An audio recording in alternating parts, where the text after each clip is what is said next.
दोस्तों 2008 में जब आईपीएल की शुरुआत हुई तो इसने क्रिकेट को एक अलग पहचान दी और इसके फाउंडर ललित मोदी रातों रात हीरो बन गए और इनको आईपीएल की शुरुआत करने का पूरा क्रेडिट दिया गया। लेकिन कौन जानता था इतनी बड़ी क्रिकेट लीग को शुरू करने के पीछे कितना बड़ा स्कैम छिपा हुआ था। तो आखिर क्या थी reality the Lalit Modi IPL scam की? कैसे अमेरिका जैसी कंट्री में स्कैम करने के बाद भी ललित मोदी इंडिया आए और यहाँ पर आने के बाद बीसीसीआई के वाइस प्रेसिडेंट बना दिए गए? सब कुछ डिटेल में जानेंगे आज की इस वीडियो में। तो बिना टाइम वेस्ट किए आज की इस वीडियो को जल्दी से शुरू करते हैं। तो दोस्तों वैसे तो ललित मोदी दिल्ली के एक बहुत ही अमीर फैमिली में पैदा हुए थे, लेकिन इनलीगल एक्टिविटीज में इन्वॉल्व होने की वजह से वे कई बार जेल भी जा चुके थे।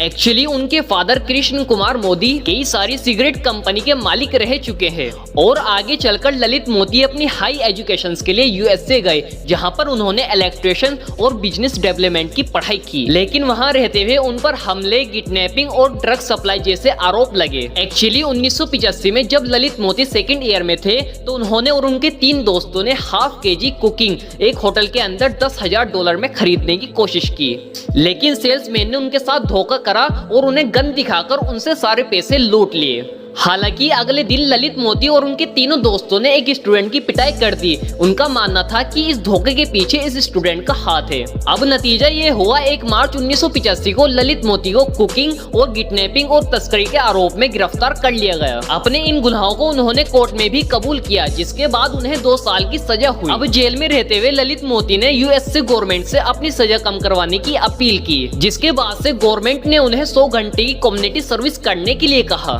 और आगे चलकर ललित मोदी ने यूएसए गवर्नमेंट से एक बार और रिक्वेस्ट की कि वो बहुत समय से बीमार चल रहे हैं तो उन्हें उनकी फैमिली के पास इंडिया वापस जाना दिया जाए। और फिर यूएसए गवर्नमेंट ने इस रिक्वेस्ट पर एक्सेप्ट कर दिया और 1996 में ललित इंडिया वापस आ गए। अब इंडिया आकर उन्होंने अपना फैमिली बिजनेस ज्वाइन कर लिया, लेकिन उनका इन बिजनेस में मन नहीं लगता था और यही वजह थी कि उन्होंने 1993 में अपने फैमिली ट्रस्ट पैसों का इस्तेमाल करके मोदी एंटरटेनमेंट नेटवर्क को स्टेब्लिश किया। मोदी एंटरटेनमेंट नेटवर्क ने फैशन टीवी के साथ भारत में डिज्नी के कुछ कंटेंट को ब्रॉडकास्ट करने के लिए वर्ल्ड डिज्नी पिक्चर्स के साथ 10 साल के लिए हाथ मिलाया।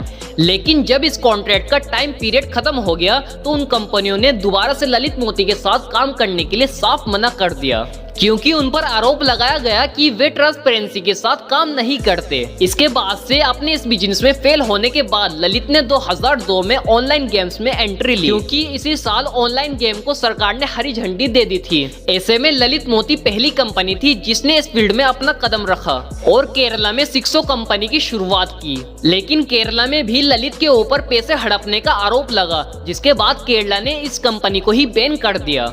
अब अपने कई सारे बिजनेस में फेल होने के बाद ललित मोदी किसी नई अपॉर्चुनिटी की तलाश में थे और इसी दौरान उन्होंने रियलाइज किया कि इंडिया में क्रिकेट को लेकर एक अलग ही क्रेज है।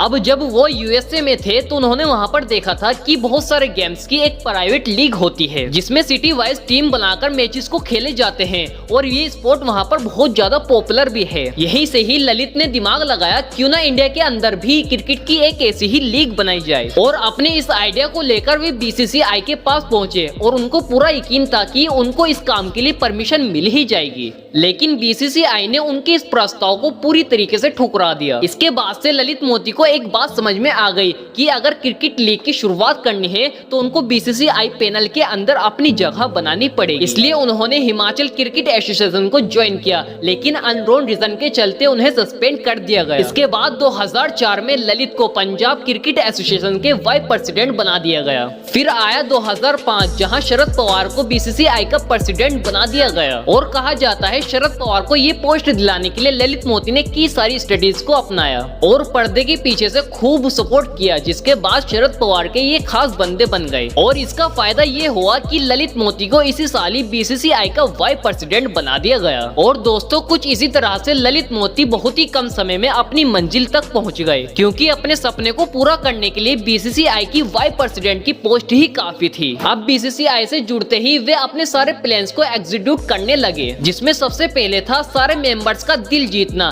इसके लिए इन्होंने अपनी बिजनेस स्किल को दिखाना शुरू शुरू कर दिया और इसके लिए इन्होंने एड से जुड़े कई सारे रूल्स को चेंज किया और ऐसे ऐसे एड कैंपेन रन किए जिससे बीसीसीआई का प्रॉफिट बढ़ने लगा। ललित मोदी की इस फैसले से उनसे हर कोई प्रभावित होने लगा और वे बीसीसीआई के अंदर सबसे ट्रस्टेबल मेंबर्स के अंदर गिने जाने लगे। इसके बाद से वे कई सारी इंपॉर्टेंट बिजनेस डील अकेले ही करने लगे और बाकी मेंबर्स भी उनके हर डिसीजन को सपोर्ट करते थे। अब देखा जाए कि ये बिल्कुल सही समय था सभी मेंबर्स को अपने आइडिया के लिए एग्री करना और इन्हीं दिनों ललित मोदी को अपने आइडिया पर काम करने का एक गोल्डन चांस मिल गया था।